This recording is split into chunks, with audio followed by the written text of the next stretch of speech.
రోజుల్లో love marriage బెటరా arrange marriage బెటరా? Love marriage waste, arrange marriage శుద్ధ వేస్ట్, అక్రమ సంబంధం ఇది బెస్ట్. ఎందుకని? ఎందుకంటే అదైతే ఎవడో చూడదు కదా, మనం పెట్టుబడి పెట్టాల్సిన పని కూడా ఉండదు. శుభ్రంగా దానికి చెప్పి వెళ్ళాల్సిన పని, పర్మిషన్ తీసుకుని వెళ్ళాల్సిన పని కూడా ఉండదు. శుభ్రంగా కావాల్సినప్పుడు వెళ్ళొచ్చు, కావాల్సినప్పుడు రావచ్చు. మన ఇష్టం, మన ఎంజాయ్ లైఫ్ అంటారు. మరి లవ్ చేస్తే కూడా బాగా ఎంజాయ్ ఉంటుంది. లవ్ చేస్తే ఏం ఎంజాయ్ ఉంటది? ఫోన్ చేస్తాం, ఎక్కడ అంటాం, ఉండి ఇప్పుడే మాట్లాడతానని పెడతారు, ఇంకో కాల్ మాట్లాడతారు, వీళ్ళు కాల్ మళ్ళీ చేస్తే కాల్ వెయిటింగ్ వస్తుంది, వీళ్ళు మన వాళ్ళు దిగిపోతారు. ఏమైంది టెన్షన్ తావాలి ఎందుకు? మ్యారేజ్ చేసుకున్న వాళ్ళు కూడా మ్యారేజ్ చేసుకున్నాడు 100% అలా ఉన్నారు కదా బ్రో. లేరండి ఎవరు మనం గ్యారంటీ ఇవ్వగలమా? ఉన్నారు. ఇక మా మొగుడు పెళ్లి పనికి వెళ్తలేదు, నా మొగుడు జాబ్ చేయట్లేదు, ఇంట్లో ఉంటున్నాడు, పేక ఆడుతున్నాడు, అటు తిరుగుతున్నాడు, ఇటు తిరుగుతున్నాడు, తాగుతున్నాడు, తొందరలు వేస్తున్నాడు అంటారు. వాళ్ళకి ఎలా చేస్తే 3 పూట్ల తిండి పెడుతున్నాడు లేదని మాత్రం ఆడదించరు. కట్నంగా ఇచ్చి చేసుకున్నాను అయ్యో అంటారు. కట్నాలు ఎంత ఇచ్చేస్తారు బ్రో వాళ్ళు? నాకు అర్థం కాదు. 1,00,000 ఇస్తారు, 2,00,000 ఇస్తారు. తర్వాత నేను దెంగి పొగేసేది ఎవరిని మనలే కదా. చెప్పు మాట. కుదిరిగా ఉంటారా? ఉండరు. ఏదో నసక ఇంటికి వెళ్తే ఆ నసక పట్టు అటుకోలేక క్వార్టర్ వేస్తారు. ఇంటికి వెళ్ళాక అదిగో తాగిది వచ్చాడు గొడవ ఎందుకు? ఇది అలవాటు ఏదోలాగా ఆడితో ఇడిపోదామని గొడవ పెట్టుకుంటారు ఆడవాళ్ళు. ఉందామని మాత్రం గొడవ పెట్టుకోరు, ఇడిపోదామని గొడవ పెట్టుకుంటారు. అందుకే పెళ్లి చేసుకోకూడదు. పెళ్లి చేసుకున్నాను అనుకో జీవితం సంక్రాంతి.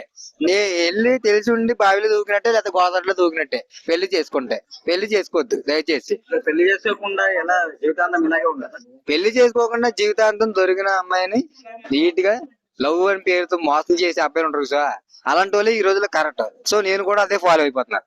అందుకే సన్యాసిగా అనే ముసుగులో అమ్మాయిని ప్రేమింతాను అంతే. వాళ్ళు ఎలా మోసం చేస్తారు, నేను అలా మోసం చేస్తాను అనా. సంతానం లేకపోతే సంతానం కోసం మనం పెళ్లి చేసుకోవాలని ఒకవేళ వస్తే ఆలోచన వస్తే మంచి అమ్మాయిని చూసి జీవితంలో మంచిగా ఉన్న అమ్మాయిని ఎక్కడా లేనా అదే కదా, మంచి అమ్మాయిని చూసే కదా. అందరూ మంచి అమ్మాయిని చేసుకోవడం వేరు, అందం చూసి చేసుకుంటారు. అందం చూసి చేసుకుంటే తిరిగేది వెనకాల మనకే గొయ్య.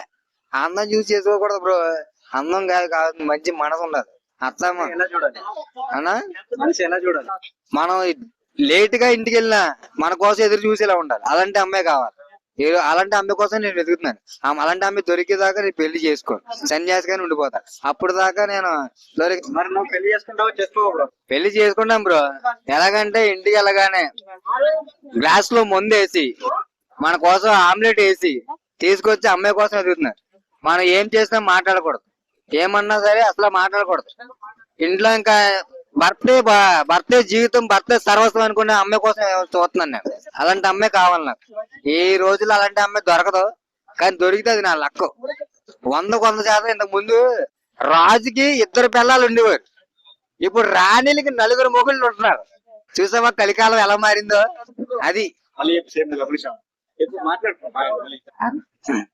అర్థమైందా బ్రో? ఈ రోజులు అమ్మాయిలు ఎలా ఉన్నారంటే మామూలుగా లేరు. ఇంతకు ముందు రాజుకి 2 పిల్లలు ఉండేవారు, అప్పుడు కాలం అలాంటిది కాబట్టి. ఇప్పుడు కాలం ఎలా ఉంది తెలుసా? అమ్మాయికి రాణికి 4 మొగుళ్ళు ఉన్నారు. 4 ఒకటి కాదు, 4 మొగుళ్ళు ఉన్నారు. ఈ పక్కన ఒకడు, ఆ పక్కన ఒకడు, ఆ పక్కన ఒకడు, వెనకాల ఒకడు. సరిపోతే ఇంకో 5 కింద ఉంటున్నాడు. ఎందుకు బ్రో ఈ కాలం? ఇలాంటి కాలం తయారైంది.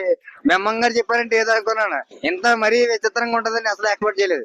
బెమ్మం గారికి నా కోసం ఎంతో మంచి మాట చెప్పారండి బెమ్మం గారు. కలికాలం అంటే ఏంటనుకున్నాను, ఇదే కలికాలం అంటే. చాలా బాగుంది. ఈ కలికాలం నాకు నచ్చింది. సన్యాసిగా ఉండిపోతాను.